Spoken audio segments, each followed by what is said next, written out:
Hello everyone and welcome back to Strife Solutions here on the YogCast server. I am of course William Strife and this is YogCast Complete, a special modded Minecraft pack that we the YogCast have specially made for ourselves. So today I am going to be performing a couple of additional improvements to the Strife Solution facility. As you can see, I've already done a couple of improvements, or at least I've been trying to make improvements. It's been kind of, bland and Spartan outside here, so I put some shrubbery in, some hedges, I guess. I don't know that it really worked too well. I don't think it works quite right. I'm probably going to take this back up and try just putting some nice autumn trees down around the edges. That'll probably work a bit better than what I managed to put together here. I also put some redstone fountains outside with the leftover destabilized redstone that I had from building the reactor downstairs. Let's see, what else is there? There's several things that I need to show you guys and update you guys on because it's been a while since I last recorded. I also built another platform off to the northwest of the facility. I've also been working on laying the groundwork for another building over here. I'm probably going to be storing oil on this platform. I don't think that's something that I really need to cover in too much detail because oil is something from Buildcraft, which is a really old thing. But I built this platform down here, as you can see. It's just a really big platform. It's one of the satellite platforms that's going to flank the facility. You can kind of start seeing what I've been up to, what my overall plan is for having a platform to the north, the south, the east, the west, and then additional platforms in the corners, but you can kind of see what I'm up to here. What this platform is going to be reserved for, you'll find out whenever I get to the episode for it, but simply put, it's built up and it's ready to go for construction whenever I get around to it. For now, though, I have other things to be concerned about with this episode. So, of all the things that I need to get in sorted out, it's the teleport network, because right now I've been flying up and down between the levels of this facility the entire time. Thus far, I've had to use my jetpack to get from, floor 1 to floor 2 to the basement, just back and forth over and over, and I'm getting really sick of it, and it's time for me, and I have the power in place, so it's time for me to put in a teleportation system to get me from one floor to another. And between episodes, I have installed a full and complete power network. All of the floors have access to power mains. These pillars are now actually just facades. These 3 pillars here, they all have major ultimate universal cables running through them all the way up to the roof. So that's been sorted out, and they all hook up down to the reactor in the bottom level. So don't think there's much of anything else for me to show you, but as the checklist makes a clear statement, I need to show you the reactor on and off tweak that I've done to it. So as you can see, I put these blocks in here, and they are reactor redstone ports, and the way that you make them is a couple of reactor casings with redstone and gold. You get one of them, and there are a lot of different things that these reactor ports can do, but the 2 that I'm most interested in is the first one, toggle reactor on and off, and the last one, output energy amount percentage. And what I have it set to, there are 2 settings. There's activate while below and activate while above. And I'm using it while below, and what this means is port is going to emit a redstone signal whenever the reactor's internal battery is below 1% power. And then I've used some red alloy wire to just lead it straight back into another port, which is set to toggle reactor on and off. And there are 2 settings for this. There's set from signal or toggle on pulse. So toggle on pulse means it'll swish it on and off whenever it just gets a pulse of energy, and it'll toggle it on or off. I have it set to set from signal, which basically means whenever it gets a signal, it'll turn the reactor on. When there is no signal, the reactor will be off. So what this basically does is, if the internal battery has energy inside of it, it means that the rest of the network is full, okay? So if the rest of the network is full, then the internal battery can be full. But as soon as that internal battery is empty, it means that there's a deficit somewhere inside of the network above, so it'll turn itself on and start powering things up. There are more sophisticated, more effective ways for me to do this, but I like the way that I have set up here. It's functional and it works. So there's your explanation for the reactor tweak. But like I said, this episode is all about getting a a teleport network up and running. So let's check off Reactor. Tweak.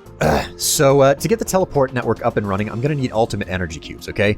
Because these ultimate energy cubes are going to need to be paired with each individual teleporter, of which I will have 6. I'm going to set up 6 teleporters right in this area right here. And obviously, I'm going to have sister teleporters for each one. So there's going to have to be a teleporter down in the basement. There's going to be a teleporter down in the reactor chamber, a teleporter on the 2nd level, 3rd level, 4th level, and up on the roof. So, you know, in total, I need 6 teleporters, because there's going to be one on each level that just basically a teleporter that leads out to each level. So, the next thing that I'm going to need to do is to create teleportation cores, 12 of them to be exact, to create 12 teleporters, which are blocks that I need. And then the way that teleporters in Mechanism work is they have to be surrounded with teleport frames. So I'm going to need about 100 teleport frames to make this work.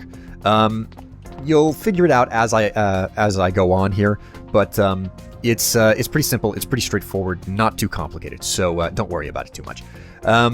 Now, I need ultimate energy cubes, and I've been hard at work in the background making these things up. So I've got a bunch of elite energy cubes, which is a 3rd tier. This is a tiered system. To make the elite, you need to make the advanced. To make the advanced, you need to make the basic, and then the basic is made out of that stuff. So to make the ultimate, you have to make it this way, and I've already basically pre-constructed everything. So I'm going to go ahead and make the rest of the ultimate energy cubes that I require.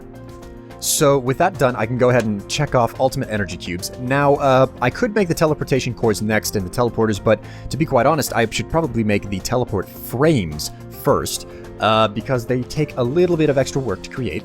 The teleport frames are composed of obsidian ingots and glowstone ingots. Now, obsidian ingots are a complicated amalgamation of diamond, obsidian, and osmium, basically. And glowstone, it's a little bit similar, but it's actually composed of glowstone dust run with osmium in an osmium compressor. So I've got some glowstone dust on me, and I've got an osmium compressor over here.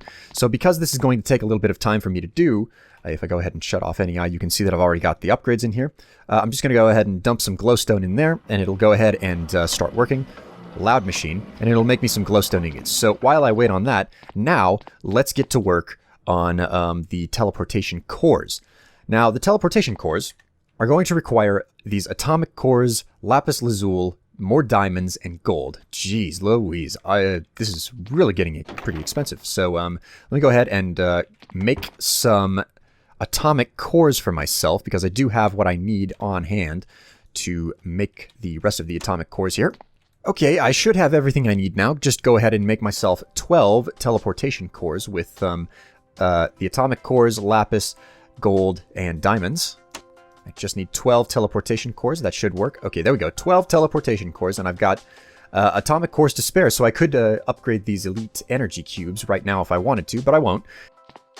I've got myself all of the glowstone ingots I should require now, so I can go about actually making the teleporters as they exist. Here we go, teleporter, which is a bunch of steel casings, some control circuits, and the teleport frames. Now, the steel casing, just really quickly, is osmium surrounded by steel. Control circuits are enriched alloy flanked by redstone, just in case you forgot. And there we go, we've got... Oh my god, I didn't know that they didn't stack. Wow. Okay, let's go ahead and chuck some of this extra stuff over into the chest on the left. Okay, there we go. We've got all of our teleportation cores. Next up is to make the teleporter frames. And lest I be mistaken, if I check my list here, I made the cores, I made the teleporters. Now I need 100 teleport frames. So if I come in here and I make the frames, it should be simple and neat. Okay, and that should be more than enough. I actually made far more than I needed. And that should be everything that I need, guys. Hopefully I didn't miscalculate with my teleport frames. Okay, so to start off with, I'm going to go ahead and set up the primary hub down on the first floor here, the ground floor, if you will, where all of the other teleporters are going to go in. So the first thing that I want to stress is the fact that these things have to be level with the floor, which means that I'm basically going to have to take out the ceiling, which the basement has. So the first teleporter is going to go in right here. And the way this thing works is that you put the teleport core down in the middle, and then you put the frames on the sides, and then you build up over like this. And that's basically what you might define as a teleport gate, and that's how a teleporter is designed. So I just go over to the side here, and I do the exact same thing over. There you go, and we've got teleporters. They're working, though they don't have any power supplied to them. Next up is to go ahead and put the teleporters on either side, and this is something that I had to test out before I actually went about using it, but it is actually possible to overlap your teleport frames from one gate to another, like so. It turns out to be really, really lucky that I can do this, because otherwise it would be super inconvenient and not really plausible to fit this many teleport gates into the back of the facility. So they are a little bit garish. I will say. That being said, it is what it is. Can't really change that. So. Okay, guys, so after dragging these cubes down to the reactor chamber down there, I pre-charged all of these cubes because I completely forgot it would take a long, long time to charge everything up by squeezing it all through one single universal energy cable. And, oh, for that matter, I almost forgot to tell you guys, I built a chunk loader, which is composed of an enchanting table, some gold, and an ender pearl. I'm basically out of ender pearls at this point, almost anyway. So what this thing does is it will it'll keep an area loaded, and if you hit show lasers, it'll show the area that it's loading. So you put it down, and it projects this green laser out to the center, and then it projects its boundaries of what it's keeping loaded. So I've been using that to keep the salination plants outside, continuing to produce brine even whenever I'm not on. So I put in all of the energy cubes. They're facing up to the right location. The teleport cores, or the teleporters upstairs. Now let's go ahead and hop up to this level. And what I have a particular problem with is that they are all linking to the exact same location because they all have the same numbers. So basically the way that these things work is that they will connect to the same teleporter that has the exact same number. So what I'm going to do is I'm going to set them all to 38. Okay, 38 is going to be the first number for all of the teleporters, and then I'm going to change it based on which one it's going to connect to. So right off, what I'm going to do is I'm going to set this to 3811, and I'm going to go ahead and come over here and set this one to 3811 as well. And now you can see that it says idle on it, and the same thing over here. It says idle. Now the way that these things work is that if I go into this facing that direction, I'm going to be facing the exact same direction, east in this case, whenever I come out of the conjoined one. So it really isn't prudent for you to connect this to one that faces that way, because I'd come out the other portal looking like this. So if I go through this, boom, there you go. I've just moved through the levels. And the amount of energy that it requires to do this is dependent on how many blocks you move. So it's going to cost a lot to go up to the roof. It's going to cost less to go up to the top floor. It'll cost less to go down. But what I'm going to do here is that's set to 3811. I'm going to go ahead and set up the numbers for each of these going to a different level. Okay, guys, so it's been a little bit, but I finally finished setting up the entire network. So I've yet to label all of these, and they're just fresh off of the top of my head at this point, so I don't actually know which level they're going to take me to. But I think that this one takes me down to the basement. There we go. And I can head right back. The idea is that there's one portal on each level. Each portal takes you back down to the main floor where the transport hub is, and you can just come out of one gate and go into another.